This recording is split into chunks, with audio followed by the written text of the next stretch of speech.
तो दोस्तों आज हो गई है 11 अक्टूबर और जो फटाफट बड़ी खबरें सामने निकल के आ रही हैं एक एक करके जानेंगे आगे इसी वीडियो में। हर वो जरूरी अपडेट आप तक पहुंचाएंगे जो खबरें जानना आप लोगों के लिए बहुत ही जरूरी है। लेकिन उससे पहले दोस्तों आप लोगों से एक छोटा सा निवेदन है कि अगर आप लोग भी खुल करके देश भर में नफरत फैला रही गोदी मीडिया का विरोध करते हैं तो अभी इस वीडियो को लाइक करके लाल कलर के बटन को दबा के चैनल को फ्री में सब्सक्राइब जरूर कर लीजिए दोस्तों, और पास में ही बेल का आइकन होगा उसे जरूर दबा दीजिए और कमेंट बॉक्स में कमेंट जरूर कीजिए जय हिंद जय भारत। दरअसल दोस्तों पहली बड़ी खबर सामने निकल के आ रही है।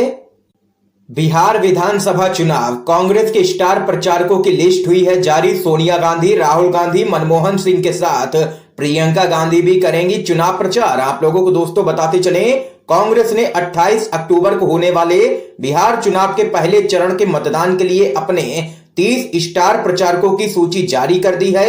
इस सूची में कांग्रेस अध्यक्ष सोनिया गांधी, पूर्व प्रधानमंत्री डॉक्टर मनमोहन सिंह, कांग्रेस के पूर्व अध्यक्ष राहुल गांधी, प्रियंका गांधी और अभिनेता से नेता बने शत्रुघ्न सिन्हा का नाम भी शामिल है।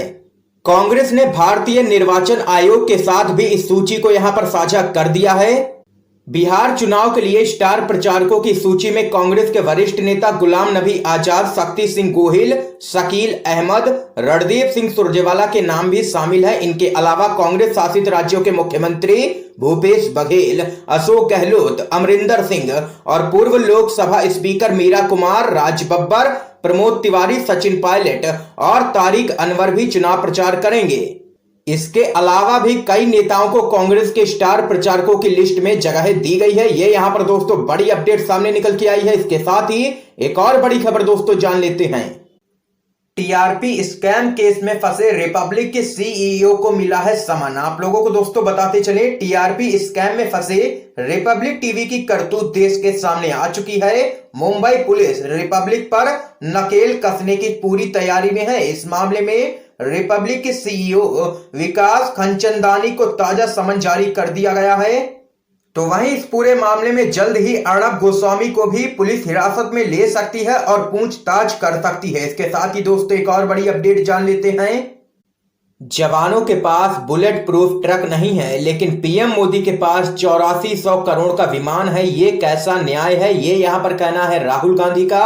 आप लोगों को दोस्तों बताते चले हाल ही में मोदी सरकार के द्वारा 8400 करोड़ का वीवीआईपी प्लेन खरीदा गया है जिसमें खुद को फकीर कहने वाले हमारे देश के प्रधानमंत्री नरेंद्र मोदी देश विदेश की यात्रा करेंगे। देश में इस वक्त कोरोना महामारी के बाद आर्थिक मंदी का दौर चल रहा है। ऐसे में देश के विकास के नाम पर पार्टी का ही विकास किया जा रहा है। इस पूरे मामले में कांग्रेस के पूर्व अध्यक्ष राहुल गांधी ने सोशल मीडिया पर एक वीडियो पोस्ट की है जिसमें राहुल गांधी ने पीएम मोदी पर तंज कसा है। दरअसल सोशल मीडिया पर सैनिकों की एक वीडियो वायरल हो चुकी है जिसमें साफ तौर पर नजर आ रहा है कि कथित तौर पर एक ट्रक के भीतर बैठे कुछ जवान आपस में बातचीत कर रहे हैं। उनमें से एक जवान कहता है कि नॉन बुलेट प्रूफ गाड़ी में भेजकर हमारी जान के साथ यहां पर खिलवाड़ किया जा रहा है। इसी वीडियो को ट्वीट करते हुए कांग्रेस के पूर्व अध्यक्ष राहुल गांधी ने कहा है कि हमारे जवानों को नॉन बुलेट प्रूफ ट्रकों में शहीद होने भेजा जा रहा है और पीएम के लिए 8400 करोड़ के हवाई जहाज। क्या यह न्याय है? ये यहां पर राहुल गांधी ने तंज कसा है प्रधानमंत्री मोदी पर। इस खबर पे दोस्तों आप लोगों की क्या राय है जरूर बता सकते हैं कमेंट बॉक्स में कमेंट करके। इसके साथ ही दोस्तों एक और बड़ी अपडेट जान लेते हैं।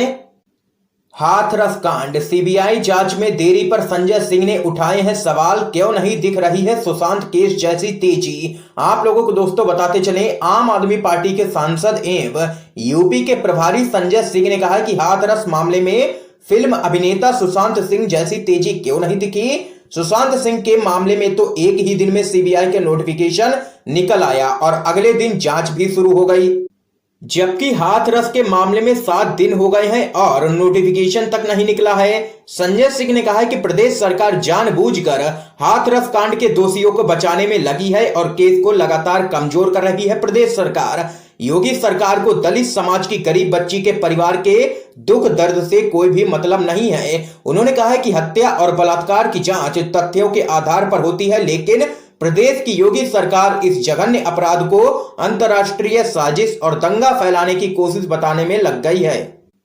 आम आदमी पार्टी के सांसद संजय सिंह ने आगे कहा है कि हाथरस की बच्ची को यूपी में न्याय मिलना संभव नहीं है। ऐसे में आम आदमी पार्टी की मांग है कि पूरे मामले की सुनवाई किसी अन्य प्रांत में स्थानांतरित की जाए और सीबीआई जांच सुप्रीम कोर्ट के मौजूदा न्यायाधीश की निगरानी में करवाई जाए।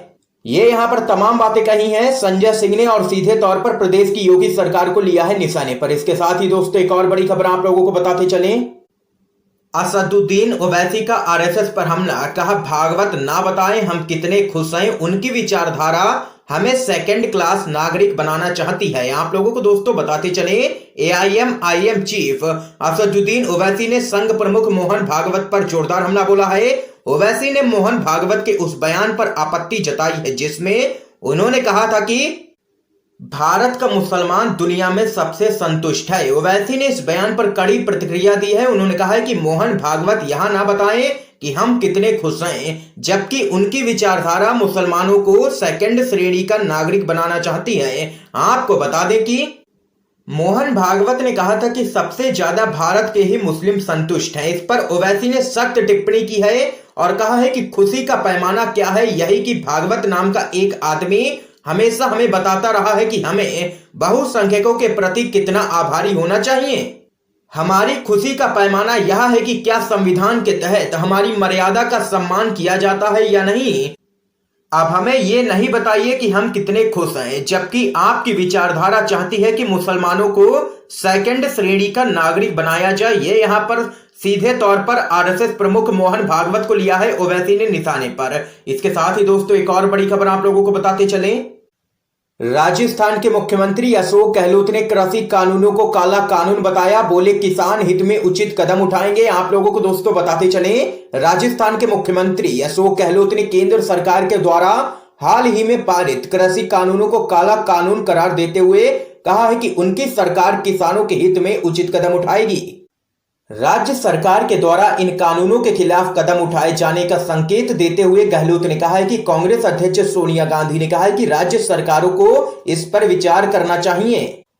सीएम गहलोत ने कहा है कि हम चाहेंगे कि हम उनके सुझाव पर विचार करें, विधानसभा बुलाकर उस पर विचार करें, खुल करके बातचीत करें। मुख्यमंत्री ने कहा है कि राज्य सरकार कानून बन चुके इन विधेयकों के बारे में परीक्षण करवा रही है कि संविधान के तहत राज्यों को कानून बनाने के जो अधिकार दिए गए हैं उसके तहत क्या किया जा सकता है, इस बारे में जल्द ही फैसला कर लिया जाएगा।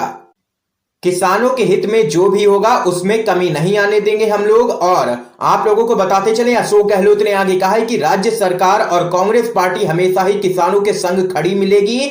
हमने किसानों के हित में हमेशा वही कदम उठाए हैं जिससे उन्हें बड़े पूंजीपतियों, बड़ी कंपनियों से बचाया जा सके। ये यहाँ पर तमाम बातें कही हैं राजस्थान के मुख्यमंत्री अशोक गहलोत ने, और उन्होंने यहाँ पर कृषि कानूनों को काला कानून करार दिया है और कहा है कि किसान हित में उठाएंगे उचित कदम।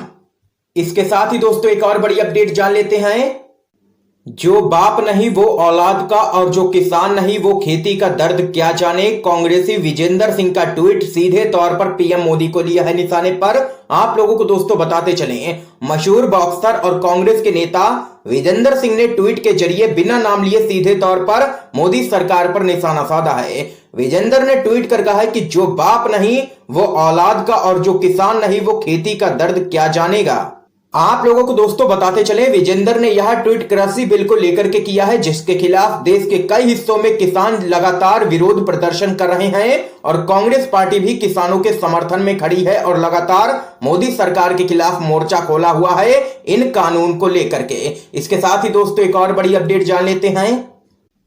बिहार विधानसभा चुनाव, बाहरी नेता को टिकट देने पर जेडीयू के कार्यकर्ता हो गए नाराज। मीनापुर सीट से मनोज कुशवाहा को लौटाना पड़ा है टिकट। क्या कुछ है पूरा मामला दोस्तों जान लेते हैं। बिहार विधानसभा चुनाव में एनडीए के घटक दलों के बीच हुए सीट बंटवारे को लेकर के कार्यकर्ताओं की नाराजगी अब सामने आने लगी है। मुजफ्फरपुर के मीनापुर विधानसभा सीट पर जेडीयू के राष्ट्रीय अध्यक्ष नीतीश कुमार ने मनोज कुशवाहा को मैदान में उतारा। इस बात से इलाके के जेडीयू कार्यकर्ता काफी नाराज हैं। जेडीयू कार्यकर्ताओं की नाराजगी के बाद पार्टी को मनोज कुशवाहा से टिकट वापस लेना पड़ गया है। इस बीच एक और बड़ी अपडेट दोस्तों सामने निकल के आ रही है। भारत के उत्तरी बॉर्डर पर चीन ने जुटा लिए हैं 60,000 सैनिक। एलएसी विवाद के बीच यूएस के विदेश मंत्री की बड़ी चेतावनी। आप लोगों को दोस्तों बताते चले, भारत और चीन के बीच लद्दाख स्थित एलएसी पर पिछले 5 महीने से ज्यादा समय से तनाव लगातार जारी है। इस दौरान चीन ने आक्रामक रुख अख्तियार करते हुए भारत के कई क्षेत्रों में घुसपैठ की कोशिश की है। चीनी सेना पीपुल्स लिबरेशन आर्मी ने कई क्षेत्रों पर अवैध तरीके से कब्जा कर वहां से पीछे हटने से भी इनकार कर दिया है। अब इस बीच अमेरिकी विदेश मंत्री माइक पोम्पियो ने चेतावनी दी है कि भारत की उत्तरी सीमा के पास चीन ने 60,000 जवान जुटा लिए हैं, जिनका भारत को सामना करना है। इसके साथ ही माइक पोम्पियो ने चीन पर निशाना साधते हुए कहा है कि उसका खराब व्यवहार क्वाड में शामिल देशों के लिए खतरा पैदा कर सकता है। देख सकते हैं कि यूएस के विदेश मंत्री माइक पोम्पियो ने दी है बड़ी चेतावनी और कहा है कि एलएसी विवाद के बीच भारत के उत्तरी बॉर्डर पर चीन ने जुटा लिए हैं 60,000 सैनिक, जिनका भारत को करना है सामना। ये यहां पर दोस्तों आज की समय की सभी बड़ी खबरें सामने निकल के आई हैं, जो हमने आप लोगों तक दोस्तों पहुंचाई हैं। इन खबरों पे आप लोगों की क्या राय है जरूर बता सकते हैं कमेंट बॉक्स में कमेंट करके, और इन खबरों को ज्यादा से ज्यादा अपने सभी दोस्तों तक जरूर पहुंचाइएगा ताकि आप सभी के दोस्त भी इन खबरों को जान सकें। वीडियो देखने